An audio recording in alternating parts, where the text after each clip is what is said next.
இறை இயேசுவில் எனக்கு அன்பார்ந்தவர்களே, நம் ஜீவனுள்ள தேவனின் உயிருள்ள வார்த்தைகளை தினமும் கேட்பதன் மூலம் உங்களுக்கு நன்மையும் ஆசையும் உண்டாவதாக.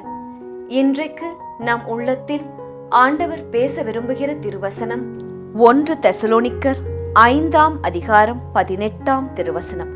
எல்லா சூழ்நிலையிலும் நன்றி கூறுங்கள். இறை இயேசுவில் எனதருமை நண்பர்களே, உங்கள் அனைவருக்கும் நம் இயேசுவின் அன்பை உரித்தாக்குகின்றேன்.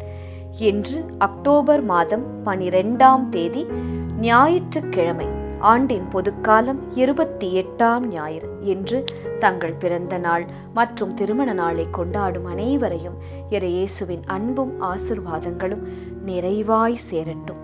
மற்றும் தங்களுக்கு பிரியமானவர்களை இழந்து தவிக்கும் நண்பர்களையும் இறை இயேசுவின் ஆறுதல், வியாகுல அன்னையின் ஆறுதல் தாங்க வேண்டுமாய் ஜெபிக்கின்றேன். நண்பர்களே, அனைவரும் குடும்பமாய் ஆலயம் சென்று வாருங்கள். அடுத்த வாரத்தை நடத்துவதற்கான உடல் பலத்தை, பாதுகாப்பை, மன பலத்தை கேட்டு ஆண்டவரிடம் பெற்றுக்கொள்ளுங்கள். ஒவ்வொரு ஞாயிற்றுக்கிழமையும் நம் ரோசரி பிரேயர்ஸ் குடும்பத்தாருக்காக தினமும் நான் ஜெபிக்கின்றேன். சரி, எப்போதுமே உங்களை பற்றி எல்லாவற்றையும், குடும்ப காரியங்களையும் குறித்து எதையும் நீங்கள் மற்றவரிடம் சொல்லக்கூடாது.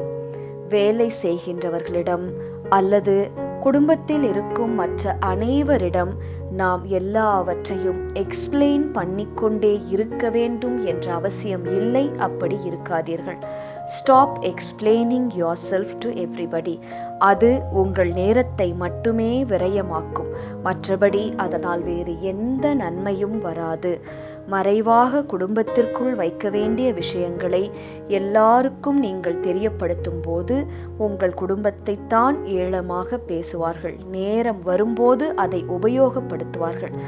ஆதலால் இதை தவிர்த்து கொள்ளுங்கள். அவ்வளவுதான். சரியா? சரி, இன்றைய முதல் வாசகத்தில் நாம் என்ன பார்க்க போகிறோம்?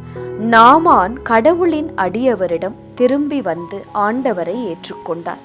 அந்த காலத்தில் நாமானுக்கு உடல் நோய் இருந்தது. ஆண்டவரின் அடியவர் ஒரு யோர்தானில் மூழ்கி எழச் சொன்னார் நாமானை. அப்படியே நாமானும் செய்தவுடன் அவர் நலம் அடைந்தார். உடனே நாமார் நன்றியுள்ள உள்ளம் கொண்டவராய் இஸ்ரவேலின் கடவுள்தான் உண்மையுள்ள கடவுள் என்று கூறினார். காணிக்கை பல செலுத்தினார் நாமான். நம் வாழ்க்கையிலும் கூட நண்பர்களே, இதுபோல பல சமயங்களில் ஆண்டவர் நமக்கு உடல் நோயிலிருந்து சுகம் தந்திருக்கிறார். அதற்கு நாம் இயேசுவிற்கு, வேளாங்கண்ணி தாய் மரிக்கு நன்றி ஜெபம் ஏறெடுத்தோமா? நம்மால் என்ற காணிக்கை செலுத்தினோமா?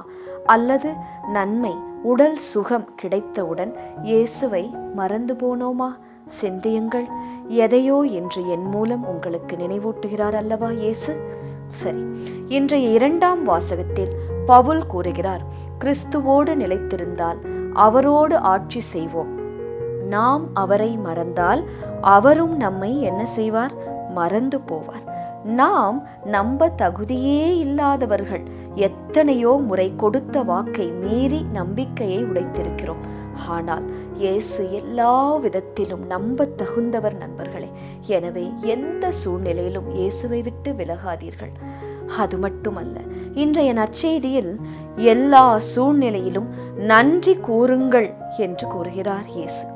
இயேசு ஒரு முறை 10 தொழுநோயாளிகளை குணமாக்கினார். ஆனால் அதில் ஒருவன் மட்டுமே திரும்பி வந்து காலில் முகம் குப்புற விழுந்து நன்றி செலுத்தினாராம். அதற்கு இயேசு, மற்ற 9 பேர் எங்கே என்று கேட்கிறார். நாமும் பல நேரங்களில் அந்த 9 பேரை போலத்தான் நன்றி சொல்ல மறந்து விடுகிறோம். குணம் கிடைத்து விட்டது, ஜெபத்தில் கேட்ட நன்மை நடந்து விட்டது என்றால் அப்பாடா நிம்மதி, காரியம் வாய்த்தது என்று வேலையை பார்க்க செல்கின்றோம். அதிலே லயித்து போகிறோம், என்ஜாய் பண்ணுகிறோம். அது நல்ல குணம் அல்ல நண்பர்களே. நன்றி உணர்வு எப்போதும் நமக்குள் வேண்டும்.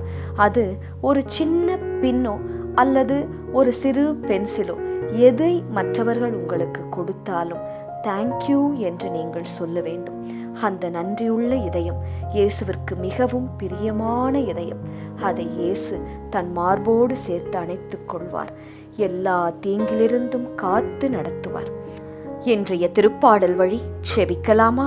இயேசுவே, பிறர் முன்னே என் நீதியின் பொருட்டு என்னை உயர்த்தும். எங்களுக்கு வாக்களித்தவற்றை நினைவுகூர்ந்து நிறைவேற்றும் இயேசுவே.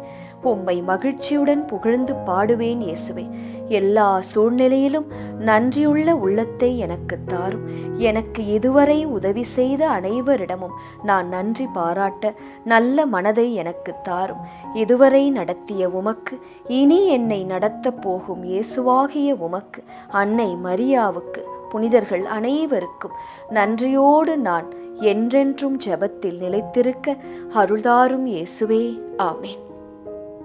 இயேசு கிறிஸ்துவின் பெரிதான நாமத்தின் நிமித்தம் ஜெபிக்கிறோம். ஆமேன்.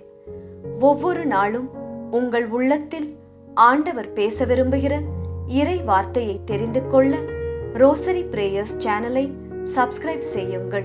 மேலும் உங்கள் நண்பர்கள் மற்றும் உறவினர்களுடன் ஷேர் செய்யுங்கள். நன்றி.